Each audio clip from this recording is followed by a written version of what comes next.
Et par Médic Santé et par le laboratoire d'orthèse-prothèse du Centre intégré de santé et de services sociaux de l'Abitibi-Témiscamingue.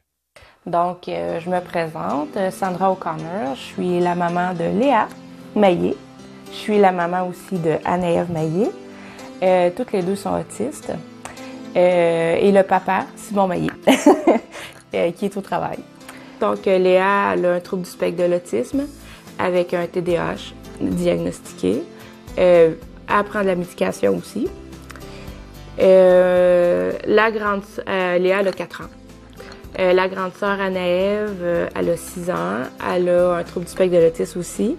Elle a un trouble anxieux. Puis récemment, on a été faire une opération pour une iléostomie. Donc Anne-Ève vit avec un sac. Qu'est-ce que peut avoir l'air une de mes journées? Ça commence très tôt le matin avec Léa qui se réveille 5h30, 6h. Puis c'est tout de suite là dans le bain. C'est go, go, go. Hein, Léa? Là, aujourd'hui, on est dans une bonne journée. Léa, on est en essai de molécules de Ritalin et ainsi de suite. Fait que aujourd'hui, on est dans une bonne journée. La molécule fonctionne bien, donc Léa est plus calme, est plus... C'est comme pas typique d'une journée de Léa, là. Mais non, une journée typique...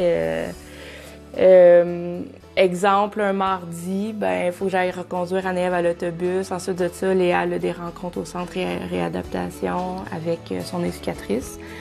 Elle a aussi des fois des rencontres avec l'ergothérapeute, l'orthophoniste, parce que Léa est considérée encore comme non-verbale. Elle est capable de s'exprimer, mettons, envers nous si elle veut, par exemple, du lait. Nous, on va la comprendre. Soit elle va nous demander du lait, chercher un pictogramme avec le verre de lait. Mais ça peut être encore compliqué pour quelqu'un qui viendrait ici et qui la connaît pas, mettons. Léa, pour s'amuser, vu le spectre de l'autisme, c'est pas une petite fille d'emblée qui va prendre des jouets pour jouer. Par contre, si on sort une activité que nous, on sait qu'elle a de l'intérêt, elle va venir. C'est une petite fille, par exemple, qui est très tablette, elle aime écouter de la musique. C'est une petite fille très sensorielle. Donc, on a un hamac au sol, donc ça, elle peut faire ça 1 heure de temps.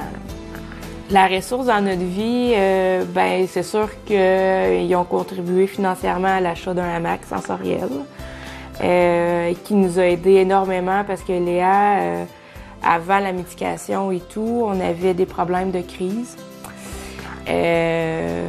qui étaient sûrement dus à la compréhension qui n'était pas faite du spectre de l'autisme. Donc, avec le hamac, mais quand on a des crises, on la met dedans, ça fait vraiment comme un cocon, ça la calme. Avant l'heure du dodo, c'est une petite fille qui avait besoin de contact physique avant l'heure du dodo. Donc, le hamac, encore là, nous sert énormément. Autant pour Anne-Ève que pour Léa, la propreté n'était pas acquise encore. Donc, la ressource nous a aidé financièrement à payer Paula et pour Anne-Ève des good night qu'on appelle. Parce que c'est ça, Anne-Ève, due à sa constipation chronique, ne ressentait pas ses envies et de pipi et de sel. Donc, c'est ça. Fait que la ressource nous a aidé à faire ça. C'est sûr qu'un organisme comme la ressource, ça a l'air... tu sais, il y en a qui m'ont dit « Ah ouais, ils peuvent t'aider à payer des pull-ups. » Oui. Puis ça paraît pas, mais nous, dans notre financement, mettons, pour le mois, c'était comme une très grosse charge financière qui nous a aidé vraiment beaucoup. Fait que... Puis, tu sais, souvent, il y en a qui vont dire « Bah, je peux pas donner, j'ai juste 2 piastres dans mes poches. » Même si c'est juste 2 piastres. Même si c'est juste 1 pièce. Ça peut faire la différence. Vraiment beaucoup. Ce témoignage vous a été présenté par Médic Santé et par le laboratoire d'orthèse-prothèse du Centre intégré de santé et de services sociaux de l'Abitibi-Témiscamingue.